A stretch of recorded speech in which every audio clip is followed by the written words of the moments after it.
అందరికీ hi. This is Nandini. Daily మా పిల్లలు చేసే యాక్టివిటీస్, మా పిల్లలు తినే ఫుడ్స్ వీడియోస్ షార్ట్స్ చేద్దాం అనుకుంటున్నాం.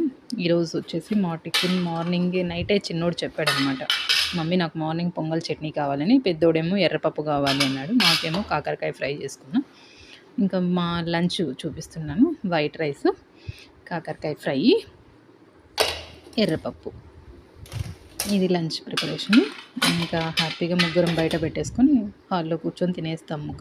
తినేసి ముగ్గురు క్యారీలు ప్రిపరేషన్ చేసుకొని ఇంకా స్కూల్కి వెళ్ళిపోతాము.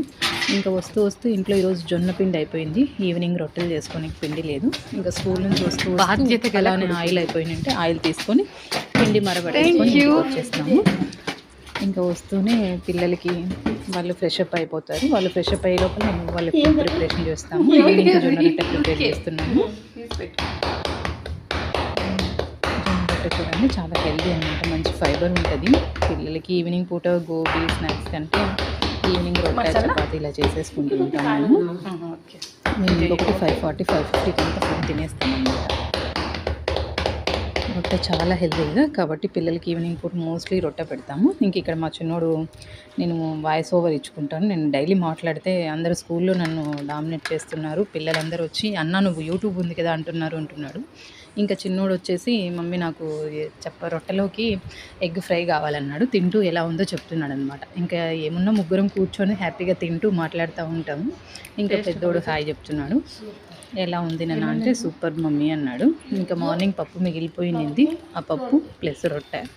ఇంకా చిన్నోడు ఎగ్ ఫ్రై అడిగాడు కాబట్టి వాడి కోసం కొంచెం ఎగ్ ఫ్రై చేసేసి ముగ్గురం కూర్చొని ప్రశాంతంగా తింటూ మాట్లాడుతూ స్కూల్లో ఎలా జరిగింది, చెప్పండి ఏ టీచర్ ఏం చెప్పారు, ఏంటి క్లాసులు అని ఇలానే ఇంక ఈవినింగ్ ఒక 20 minutes కూర్చొని ప్రశాంతంగా మాట్లాడి తినేది అయిపోయిన తర్వాత ఇంకా హోంవర్క్స్ స్టార్ట్ అవుతుంది. ఇంకా డైలీ మాత్రం వాళ్ళ హోంవర్క్ తెలుగు గురించి క్వశ్చన్ ఆన్సర్స్ అన్ని అడుగుతున్నాను, అప్పచెప్తున్నాడు అనమాట. టంగుటూరి ప్రకాశం గురించి చెప్తున్నాడు. మెట్రిక్యులేషన్ పాస్ అయిన తరువాత మెట్రిక్యులేషన్ పాస్ అయిన తరువాత హనుమంతరావు మాస్టారు సహాయంతో correct Telugu exam matriculation pass అయిన తరువాత హనుమంతరావు మాస్టారు సహాయంతో FAలో చేరారు. ఏదైనా తెలుగు హిందీ తర్వాత మద్రాసు వెళ్ళి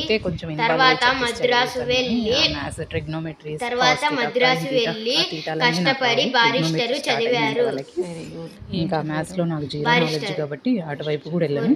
ఏమున్నా ఈ చిన్నోడనే కొంచెం న్యాయవాద వృత్తి చేపట్టిన తర్వాత హైకోర్టు బారిస్టరు చదవమని సలహా ఇవ్వడంతో